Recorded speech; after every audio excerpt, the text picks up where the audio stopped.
let me first thank you all for coming today.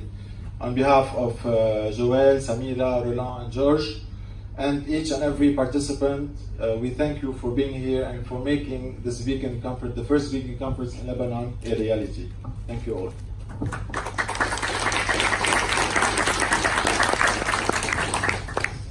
So let me start, first of all, by saying that I wasn't born vegan. I wasn't raised vegan. I used actually to enjoy eating meat, dairy, cheese, eggs, more than 30 years. It all seemed to be so normal to eat meat. I mean, we just have to turn on the TV and we are literally bombarded by dairy and meat commercials, seeing happy cows running on green fields, dancing, singing, happy to be a piece of steak on our dinner tables. They taught us that protein means meat and calcium means cow's milk. But is it true? At restaurants, you see people all around ordering steak, eating pizza, pepperoni, bacon, ham, lamb, and more. Everything seems to be so normal. But is it? One day, 8 years ago, a friend of mine who I used to consider as an annoying extremist vegan shared on my news feeds, on his social media account, he shared a footage of a cow being slaughtered in an abattoir. So I felt offended, and I felt offended by what I saw, and even blaming my annoying friend for posting such horror on my news feeds. Then the same day, I went back home. I took my dog in my arms and started cuddling and kissing my dog. All of a sudden, I felt that something was wrong in my behavior. I realized that when I look at my dog's eyes, there was someone looking back at me. I realized that there is no difference between a dog and a cow. They will both fight for their lives if their throat is being cut open, bleeding in agony to death. I realized that we live in a society that normalizes violence, accepts lies, radicalizes peace, and gets offended by the truth. Then I started questioning myself. Why are we inflicting such immense suffering and killing to those innocent and vulnerable creatures? Is it because we need meat to thrive and survive and be in good health?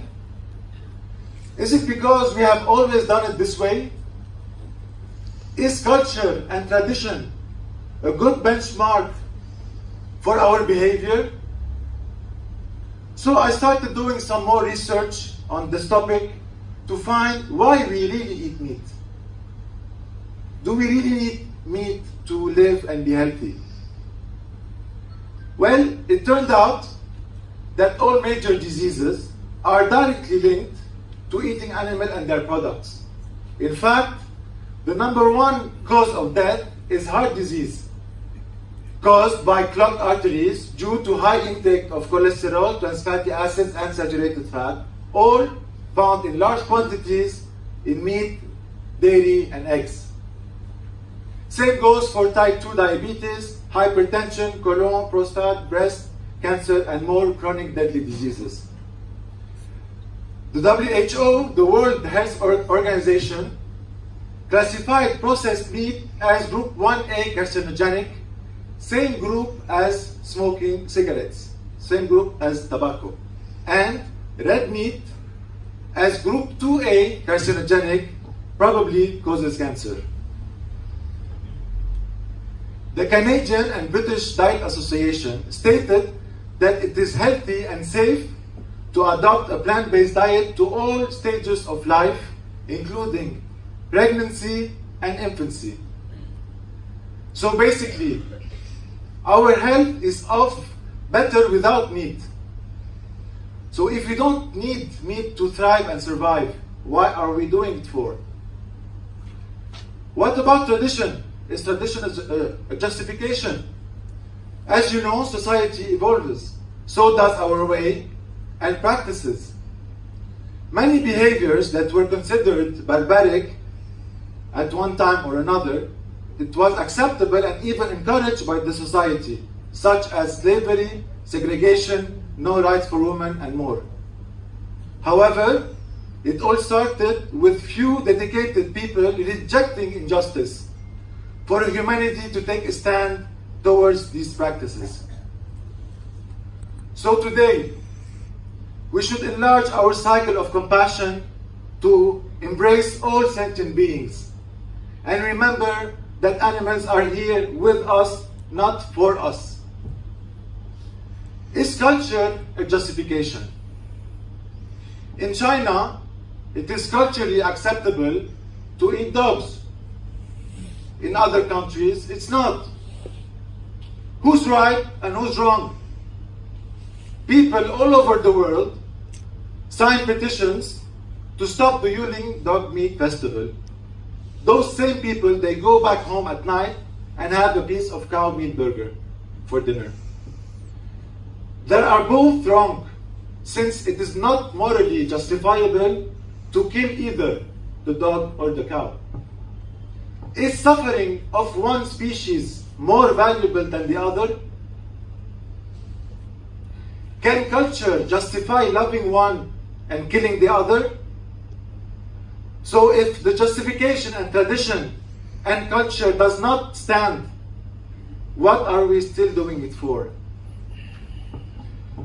When I knew and realized that my innocent-looking meal was responsible for world hunger, more than 7.6 billion people are living today. More than 1 billion are hungry. Poor countries sell their grain to the meat industry to feed their animals so that we can have a piece of steak. We have enough food to feed 70 billion animals, but not enough to feed 1 billion hungry children. Does it make any sense? This is why meat is a crime towards humanity as much as it is for the animals. Animal agriculture is the major impactor of climate change. More gas emissions than all combined transportations, cars, trains, boats, planes, and more. It is even responsible for rainforest deforestation, ocean dead zones, freshwater depletion, species extinctions, and more. The United Nations stated that to avoid the worst effect of climate change is to adopt a plant-based diet. So many devastating effects on our planet, health, and countless sentient beings. Why are we still consuming meat and dairy? If it's not for survival, if it's not morally justifiable by tradition nor culture, and is responsible for negative impacts on our planet, then again, why are we still doing it? Well, it all comes down to satisfying our taste buds. Question is, are our taste buds more important than life itself? Fortunately today, plant-based alternatives are here and are available for everyone. Same taste, minus the cruelty. Veganism is nothing but choosing peace over violence, choosing respect over oppression, choosing justice over habit, choosing what's right over what's convenient. So why vegan? Because we no longer have one source of information that is controlled by the mainstream media and the meat and dairy industries. Today, the truth and information is out there for everyone to see. We have the moral responsibility to know better and act better. Why vegan? Because having dominion over the weaker is to protect, not to abuse. Why vegan? Because killing an animal for protein and calcium is unnecessary when they are all found in plants. Why vegan? Because if we do not need to kill a sentient being to thrive and survive, then we don't have to. Why vegan? Because we don't need to forcibly impregnate the cow, take her baby away to slaughter for veal and calf skin industry, dry her out, then kill her for cheap meat in order for us to drink her milk. Why vegan? Because choosing what's wrong over what's right can never be right. Why vegan? Because the majority of meat eaters are non-violent people, whereas they contribute to immense suffering in consuming violence unconsciously in minimum of 3 meals per day. Going vegan is aligning our ethics to our actions. Why vegan? That's why. Thank you all for listening.